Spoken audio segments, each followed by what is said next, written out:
Ninja Woodfire smoke function not working? Here's the cause. If your grill runs but doesn't produce smoke, or the smoke mode seems broken, here's how to fix it. Step 1. Make sure you're using a smoke-enabled mode. The smoke function only works in smoke, grill plus smoke, roast plus smoke, and bake smoke modes. Using plain grill or air crisp, that won't trigger pellet burning. Step 2. Check the smoke box for pellets. No pellets, no smoke. Open the lid and make sure the smoke box has food-safe hardwood pellets and that they're dry and not clumped together. Step 3. Make sure the smoke box is properly seated. If it's not fully clicked into place, the auger may not feed.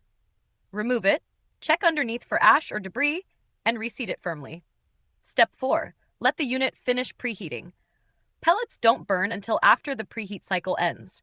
If there's no smoke during preheat, that's normal. Wait until cooking begins.